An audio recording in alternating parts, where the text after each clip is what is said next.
Good morning and welcome to Behind the Screen, a show where we talk about games, mainly role-playing games, but also some other times board games, card games, miniature games, but specifically miniature games. There's my City States for Conquest t-shirt, but also specifically games that are beautiful and things that inspire us, inspire beauty in us, inspire us to be better gamers, game masters, players, and hopefully humans.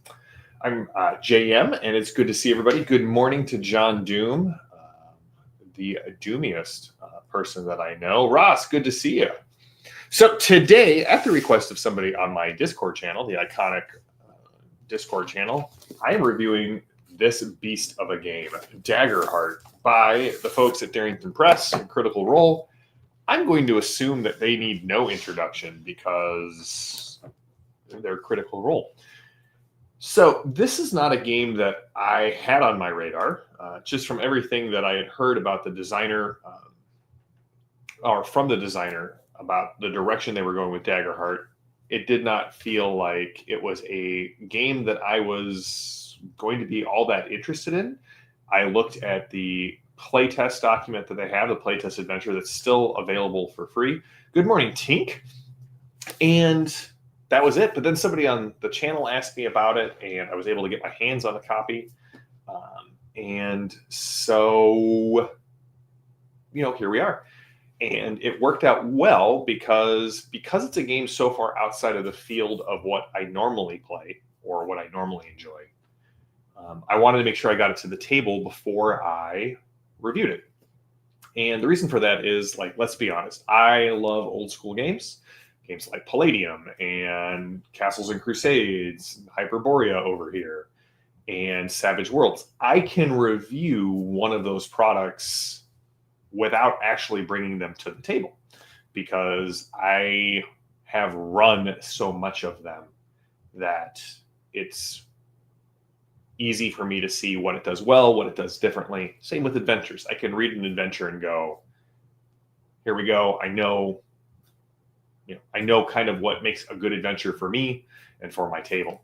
But Daggerheart is definitely one that I have some familiarity with some of the systems that seemed to have inspired it. Games like Powered by the Apocalypse, Dungeon World, and the Genesis system. I actually ran a very long Warhammer 3rd Edition campaign when that was out. I got to play in one as well. So I'm familiar with some of the narrative dice rules that were imported to Daggerheart. So I got it to the table because one of the perks, rules, I don't know, one of the social conceits of playing at my table is that when it's your birthday, if you want and you have a game that you would want to play, I will run that for you. So, for example, for Tink's birthday, we played Shadow Dark, and we have a friend who loves frogs. And if you are unaware, Daggerheart has ribbits or frog people. And so we played a game of Daggerheart with only frog people. Every person in the group was a frog person, and no one had played this before. Here are said frog people. Only one person had played Daggerheart before, and so we ran through the free available Learn to Play Daggerheart adventure. So let's talk about what's awesome about Daggerheart to start. First of all, the intro Learn to Play adventure might be one of the best products of its sort that I've ever seen put together. Especially for a free product. You can still go out and get it from their website. It comes with pre-generated characters. It comes with rules cheat sheets that kind of slide back and forth behind the character sheet to kind of explain what's going on the character sheet. The adventure is a ton of fun. I really enjoyed the adventure, and it comes with standees for all of the terrain and monster pieces, down to the carriage you're riding in the merchant's wagon. And I would love to all of ours were colored, using colored pencils by Tink, so it was great. I'll talk about So here's the thing. Mechanically, John Doom, I will be playing Shadow Dark. It's far more in line with kind of what I like as a GM and kind of how I run games.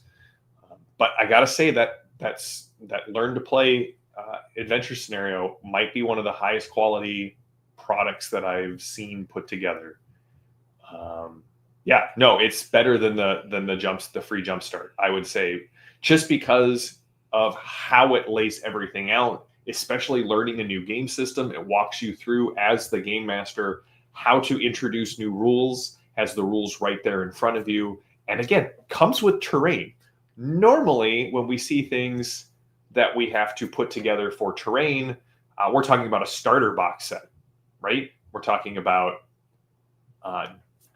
Dragonbane that has all of the standees, or one of the Paizo starter sets that has like the maps.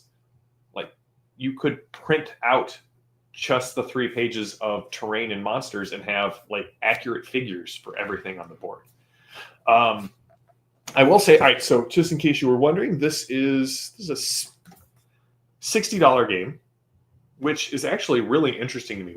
I was at my friendly local game store and I was looking at Nimble because I've heard some good things about it and how it fixes some of the sloggier bits of 5e, and they want $150 for their game, whereas Daggerheart comes with for $60 comes with a 366-page rule book, and this is very cool.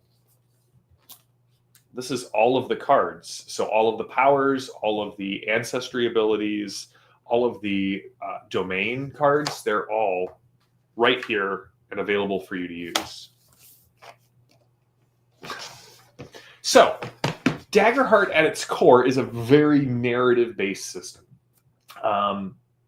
Think, again, like I said, Dungeon World powered by the apocalypse, in the fact that there is a lot of narration that needs to happen with the GM. And I would argue that the way that the game is presented and some of the way the mechanics work, it requires the GM to be less of a judge or adjudicator, which is what I prefer game one when I run a game, and more of a storyteller director. We'll get into that in a bit. In fact, that is also one of the one of the things that my group said to me is we got done with this game. Well, we'll get to that in a bit. Okay, so how does the game work? It's pretty simple. Making characters is super easy. I did end up purchasing the Demiplane, which is sort of their kind of D&D Beyond, Savage.us kind of character generator. And I was able to put pre-gens together for the group in like 7 minutes. It was that easy. So you're going to pick an ancestry, you're going to pick a culture, you're going to pick a class and a subclass, and that basically helps define the entirety of your character. You get to pick experiences, which work a lot like backgrounds from 13th Age, where they're kind of broad narrative cues that if you are able to use them, add a small bonus to your roll.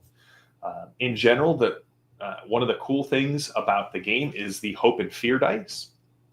Instead of rolling a d20, you're rolling 2d12. Anytime the numbers match is a critical success, which is kind of cool. And then you roll them, add them together, see if you hit the target number.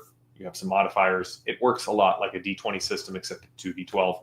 The twist is this hope and fear dice. You declare one die is your hope die, one is your fear die, and whichever rolls higher is which meta currency you generate. So hope is the player-facing meta currency, fear is the GM-facing meta currency. And then stuff happens based off whether you succeed or fail, and whether you succeed or fail with hope or fear. This harkens back to the Genesis, Warhammer 3rd edition. What we quickly discovered is that little bit of extra narration, I would say 90% of the time, falls away. Most players and GMs just want to say, did I succeed or fail? And did I crit? The additional, well, you succeeded, but something bad may have happened, or you failed, but something good may have happened. There are probably moments in a campaign where I would do that anyway. And so having to narrate that every time I think is something, and in my experience, is something that most groups just forget about or hand wave away. The fear mechanic was interesting in the fact that when you roll fear, play passes back to the GM. In combat, that means unless the GM is spending fear or you're rolling fear, players just keep getting to go. And you accumulate fear as the GM actually very quickly. But it's up to you to dial how much fear you're using at any given point. You could steal the initiative a bunch. You could use that fear to, aggressively move towards your players, or hoard it and pull back to kind of adjust the difficulty on the fly. Some GMs may love that, and I know that one of the people on the Iconic server, Dreamshaper, we were talking about this on Friday, and he is like, yeah, no, that's the kind of thing I like as a director, as a game master. But what was interesting is we got done and everyone had a great time. The adventure is fun. It's a very standard sort of, hey, you're on your way to this village, something has happened. Now when you get to the village, you have to do something there. And yeah, well done. And again, the production value on that is incredibly high. And that's something that carries through the whole of this game. For $60, you are getting, 2 ribbons, a really nice and well put together book. I was actually reading through Draw Steel, and there are subtle quality differences between Draw Steel and Daggerheart that really make Daggerheart stand out. I can also see why this game sold out quickly, even if you are just remotely interested in Daggerheart. I mean, it's a beautiful looking book. The art is spectacular. It does a great job explaining the rules to you and walking you through this. And I think there's a lot of customizability. Something that Savage Worlds fans may really enjoy is the fact that the campaign frameworks work like setting rules. And so it comes with several campaign frames that kind of change the way the game works to reinforce the narrative you're trying to tell. So that's all the good stuff. I think the players all enjoyed their classes. They felt like their classes had a ton of cool abilities and that they were able to feel very heroic right off the top of the game. Like they started the game feeling super heroic. Let me see here. Dragonbane is on a lot of people's list. Yes. So here's the thing. My players enjoyed the game. We always enjoy playing together. But what was interesting to me is several of them commented on, Tink being one of them, that it was the very first time in all of our time playing together that they did not feel like I was running a game for them and that the world and story were just kind of unfolding with their choices. They felt like I was telling them a story and that I was actively manipulating how difficult or easy that story was based off of the fear. As Tink says there, that there's no reason for the GM not to steal the initiative every turn because they have so many fear tokens. John, I do think, hands down, no questions asked, Hope and Fear is a better designed narrative dice resolution system than the god-awful Genesis or the Warhammer 3rd edition dice. The dice didn't really... The dice could tell a story because the GM's still rolling, players are still rolling. But it's like this, the GM is running more of the game. You are really more of a storyteller in this game, even then more so than the storytelling system, which has renamed the GM Storyteller.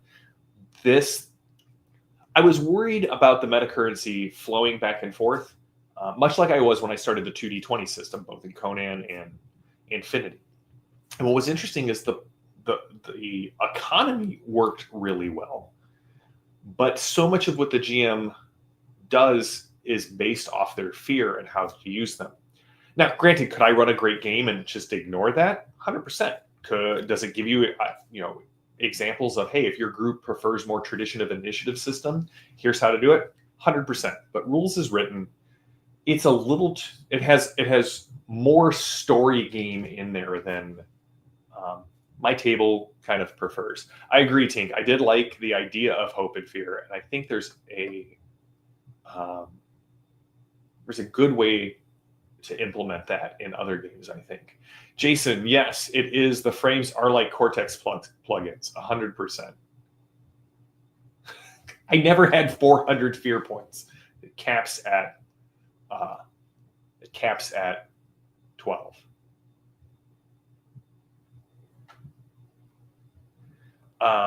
Yeah, Jason, I think, at the end of it, I'm glad I played it because I feel like I could more cogently discuss what I liked and what I didn't like about it. I also think that's what I'm going to do for Draw Steel. I'm going to do a one-shot with the group before I do a review of that. I will say it does feel more traditional to me. So, yeah, if you are a fan of narrative-focused GM styles and play, this is a great example of this. This actually might be one of the best examples of a narrative mechanical, like a narrative-focused game that I've seen in recent years. Like more so than Genesis, more so than Powered by the Apocalypse, more so than Fate. I feel like the design team at Darrington Press, including Spencer Stark, put together a very playable narrative-focused game. Looking at the shelf behind me, you can probably see why I keep stressing this narrative-focused game. I prefer games where there's oracular power of the dice, where I can sit back and sort of enjoy the story that's unfolding as much as my players, as opposed to having kind of a more tighter rein on the story. At a different point in my life, when I was younger, I probably would have thoroughly enjoyed Daggerheart and run several campaigns of it. The cover, for some reason, reminds me of the Numenera cover. And Numenera has that similar sort of narrative focus with the GM intrusions. And so I had to really think about, okay, what's different from this than Numenera? Because I ran a very long Numenera campaign and really burned down on it towards the end. Brian says they've got a special Kickstarter for Daggerheart coming up. Home Springs Eternal, campaign frames.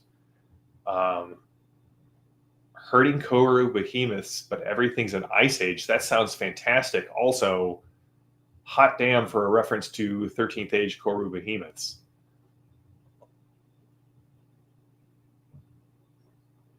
Oh no, Ron. That is no. You don't want to roll double natural 20s on a 2d20 game. You want double ones. Same in Fading Suns.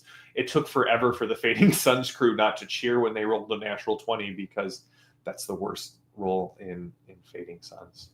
So that's my review of Daggerheart. If you prefer more traditional RPGs, probably not for you. If you are a fan of Critical Role or enjoy games like Dungeon World, Powered by the Apocalypse, Fate, but long for something with a little bit more systemization and a little bit more customization, I mean, for $60, you can't go wrong. And again, kudos to Darrington Press. This setup is gorgeous. The fact that you get all of these cards that come with it to have access to all of your player abilities, and they give you several of certain ones so that players can play the same ancestry, that sort of thing. John Doom, I really think you should at least take a look at, take a glance through their Learn to Play Daggerheart adventure. I really think it is one of the best. And again, especially for free. I was really impressed with that. Even when I read through it the first time and went, I don't think this is a game for me. I can't help but say, like, it's a damn fine intro adventure. Along the lines of like Cubicle 7's Warhammer Fantasy or Warhammer 40K starter boxes, like the adventures that you would get, paying $30 for the starter box. So yeah, that's it. I am off Thursday. We've got some stuff going on in the iconic household that is going to take up time. But I will be back next week with more Behind the Screen. So until then, stay safe, stay healthy, stay gaming. Thanks, everybody, for showing up, and I hope this review was helpful to you. I will see you all next time. Until then, have a good one, everybody.